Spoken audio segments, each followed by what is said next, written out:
안녕하세요. 평생학교 시청자 여러분. 저는 정신건강학과 전문의 신홍범입니다. 저는 이제 수면의학을 전공하고 있고요.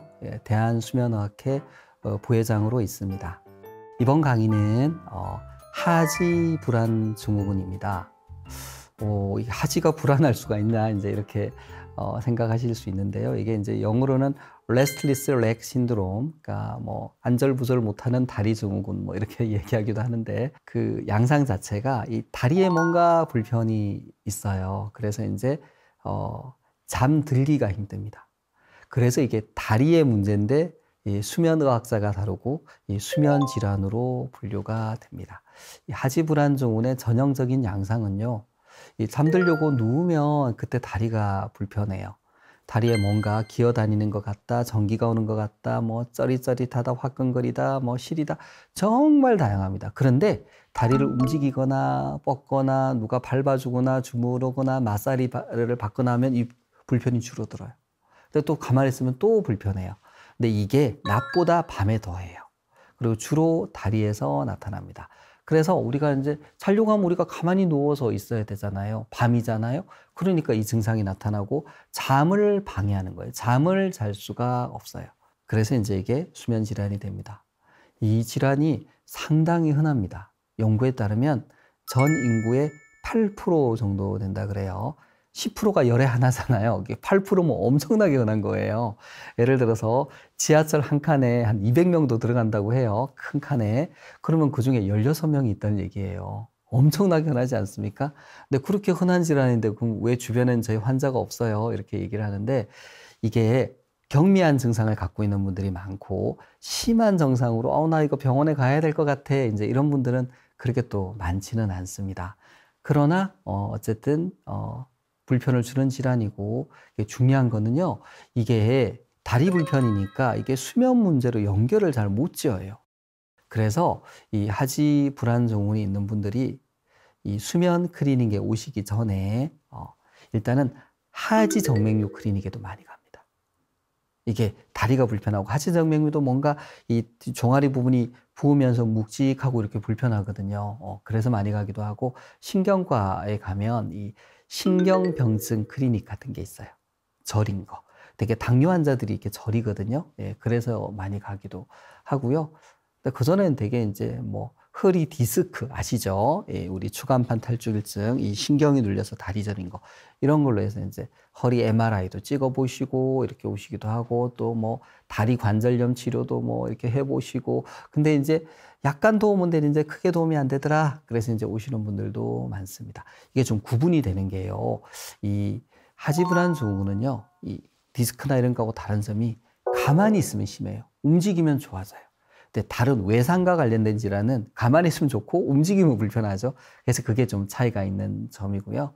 하지정맥류는 이렇게 기본적으로 붓죠. 혈관도 좀 튀어나오고 그리고 이제 이렇게 초음파로 이렇게 진단해 보면 알 수가 있습니다. 그다음 신경병증 같은 경우도 이게 시간 구분이 별로 없어요. 하지불안 증후는 다시 주로 저녁에 심하다, 다리에 집중이 되고 움직이거나 주무르거나 이러면 좋아진다. 잠을 방해한다. 근데 하지불안 증후군이 심해지면 이게 오후나 낮에도 나타나요. 심해지면 그리고 심해지면 다리만이 아니라 팔에도 나타나요. 몸통에도 나타나고 어깨에도 나타나는 경우도 있어요. 그래서 이게 꼭 그렇지는 않아요. 심하면 그 시간적인 범위, 그 다음에 우리 신체 그 부위의 범위도 더 넓어지게 됩니다. 하지불안 증후군은 이제 기본적으로 환자분의 증상을 이렇게 주의 깊게 들어보면 이분은 하지불안 증후군일 것 같다라고 이제 알 수가 있는데요. 좀 더 이제 객관적으로 알아보기 위해서 이 설문지가 있습니다. 증상 척도라는 게 있어요.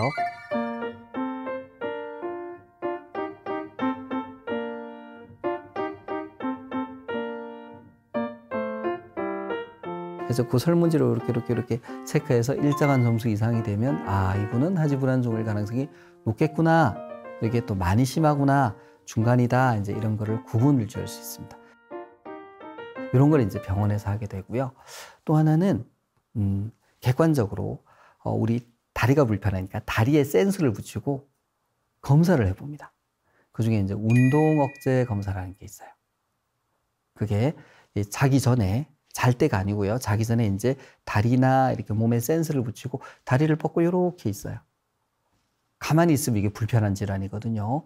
그러면 불편을 느끼면 그때 버튼을 누르고 또 움직임이 나타나기도 해요. 그래서 이분이 하지 불편이 있어서 이렇게 자꾸 버튼을 누르고 막 움직이는구나 이런 걸 이제 알게 되고 그 개수를 세게 돼요. 이게 몇 개나 있나 그러면 이제 이게 병인지 아닌지 심한지 이런 거를 진단할 수 있습니다. 그리고 또 주무시면서 검사를 또 해요. 이때 이제 중요한 거는 이 하지불안 증후군이 잠드는 과정을 방해하는 게 있어요. 잠이 잘 안 들어요. 왜? 불편하니까. 자꾸 신경이 써서 다리를 움직여야 되니까 잠들기가 힘들어요. 그리고 잠을 자는 중에도 다리를 제가 흉내를 내보면 이게 발이고 종아리면 까딱, 까딱. 거의 요 정도로 움직여요. 이렇게 팍팍 움직이는 게 아니고 요 정도로 움직여요. 요 정도로. 네. 이렇게 움직여요. 그렇게 움직이면서 본인의 움직임으로 본인이 잠에서 깨는 거예요. 제가 우리 첫 강의 때 말씀을 드렸듯이 우리가 잠이 들고 쭉 자면 문제가 없는데 잠이 쭉 들어서 자고 있는데 뭔가 방해되는 요인이 있으면 중간에 깨서 못 자게 된다. 이것 때문에 힘들어 하신다. 그래서 제가 이제 강의 초점이 그거라고 말씀을 드렸는데 하지불안 증후군도요. 잠드는 것도 힘들게 하지만 잠을 자는 중에 다리를 움직이다가 그것 때문에 잠에서 깨요. 근데 대개 환자분은 왜 깼는지 몰라요. 왜냐하면 잘 때 움직였으니까. 그러니까 이게 이제 참 답답한 부분이죠. 근데 이 하지불안 증후군 자다가 이제 다리를 뜨는 걸 우리가 주기적으로 다리를 뜬다 그래서 주기성 사지 운동증이라고 해요. 주기성 사지 운동증이라고 하는데 요거는 본인은 몰라도 옆 사람, 배우자 같이 주무시는 분들이 얘기를 해줘요. 왜냐하면 이렇게 자꾸 다리를 움직이거든요. 그러니까 이제 이렇게 되는 거죠. 왜 당신은 자꾸 차면서 내 다리를 차고 자? 이렇게 되는 거죠. 그래서 오시게 되는 경우도 있어요. 이 주기성 사지 운동증도 같이 나타납니다. 그래서 사실 이 다리가 불편한 질환이나 주기성 사지 운동증이 거의 같은 질환이에요. 이게 자기 전에 나타나면 하지불안 증후군, 자는 동안에 증상이 나오면 주기성 사지 운동증 이렇게 되거든요. 그래서 사실 이제 진단이나 치료도 조금 겹치는 부분이 많이 있습니다. 근데 이제 이 다리가 불편한 거, 잠을 못 잔다, 뭐 자다가 이제 다리 떨어서 깬다, 자 이런 문제가 있을 때 그러면 어떻게 치료를 하느냐라는 건데요. 우선은 약물 치료를 주로 합니다. 근데 약물 치료를 조금 뒤에 얘기를 하고요. 이 하지불안 증후군이 여성에서 압도적으로 많아요. 특히 가임기 여성, 그러니까 생리를 하는 여성에서 훨씬 많습니다. 되게 이제 20대, 30대, 40대고 특히 임신 출산하고 관련이 있어요. 우리가 이제 임신하고 이러면 우리 몸에 이제 피, 철분 이런 게 이제 태아한테 가잖아요. 그래서 산모는 철분이 부족한 상태가 돼요. 그런데 이 하지불안 증후군이라는 것 자체가 우리 뇌 속에 철분이 부족한 거하고 관련이 있어요.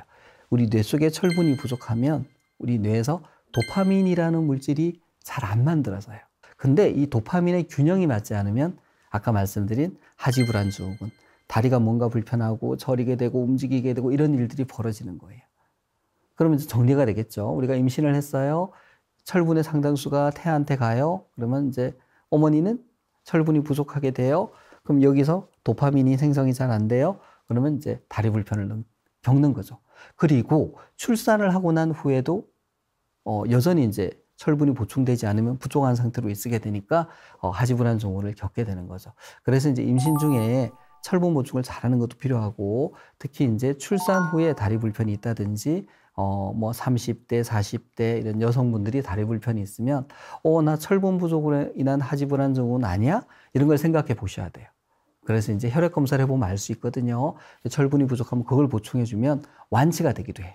그리고 이제 남성의 경우에도 흔하지는 않지만 철분 부족이 있을 수 있기 때문에 저희가 검사를 해봅니다. 그리고 특히 위암 이런 걸로 위를 절제하는 수술을 한 경우에는 우리 철분 흡수가 위장에서 나오는 그런 인트리식 팩터라는 거에서 이루어지거든요. 근데 그게 잘 안 이루어지기 때문에 남성도 부족할 수가 있어요. 그래서 그런 혈액 검사를 하는 게 필요하고 철분을 보충하는 게 중요한 치료 중에 하나이다. 그리고 이제 사실은 주된 게 약물 치료예요. 약을 이제 처방을 하는데요. 이 약물은 여러 가지가 있어요. 예, 그래서 이제 약물을 고르고 어떤 약을 처방하고 하는 건 이제 상당 부분 이제 의사 선생님이 이제 고민해서 고르는 건데, 대개는 약물을 처음에는 소량을 드리고요. 점진적으로 늘려가요. 이것도 내성이 잘 생기거든요. 약을 많이 먹는다고 해서 절대 좋은 게 아니에요. 그래서 이제 환자분들 중에 이것도 수면제하고 비슷한데 효과가 떨어지면 본인이 임의로 약을 하나 더 드세요. 좀 좋을 수 있어요. 근데 이 경우에도 내성이 생기고 또 원치 않는 부작용을 또 느끼게 될 수도 있습니다. 그래서 꼭 의사 선생님이 이제 처방해 주는 대로 드셔야 되고, 효과가 없으면 또 적극적으로 얘기해서 그 약물 용량을 조절을 해야 돼요. 그리고 또 하나 중요한 게 약물 치료에 비약물적인 접근이 중요해요. 이 하지불안 증후군은요, 다리가 불편하면 심해져요. 예를 들어서 다리가 부어요. 불편해요. 내가 운동을 너무 많이 했어요. 등산을 하고 왔어요. 다리가 막 뭉쳐있고 막 왜 그렇게 되잖아요. 그날은 훨씬 더 불편해요. 그래서 그런 경우엔 반드시 스트레칭으로 다리 근육을 풀어줘야 돼요. 다리 근육을 말랑말랑하게 해줘야 되고, 다리 근육이 붓지 않도록 해줘야 돼요. 그래서 좀 높은 데 올려놓는다든지, 폼롤러 이런 걸로 마사지를 한다든지, 스트레칭을 한다든지, 이게 무지무지하게 중요해요. 제가 세계 수면학회 이런 데 가서 강의를 들으면 그 하지불안 증후군 대가들이 있어요. 공부 많이 하신 분들이 있는데 그분들도 끝에 꼭 얘기해요. 반드시 환자들한테 비약물적인 방법을 얘기를 해줘야 된다, 의사가. 예, 그래서 저도 얘기를 많이 해드리고 있어요. 그래서 지금까지 이제 조금 흔하지만 잘 모르는 수면 질환인 하지불안 증후군에 대해서 말씀을 드렸습니다. 그래서 이 부분에 대해서 잘 듣고 이제 이해하시고, 또 하지불안 증후군 있는 주변 사람도 얘기해 주시고, 본인이 환자이신 경우에 제가 말씀드린 거 좀 잘 기억하시고 치료 받으시기 바랍니다. 다음 강의는요, 저희가 심하게 졸리는 질환인 기면증에 대해서 말씀을 드리려고 해요. 이 졸음 진짜 흔하거든요. 근데 이게 잘 모르는 경우도 많고 질환이라고 생각 안 하는 경우도 많습니다. 근데 이제 본인이나 주변에 졸리는 사람 있으면 도움을 주실 수 있으니까 다음 강의 꼭 시청해 주시기 바랍니다.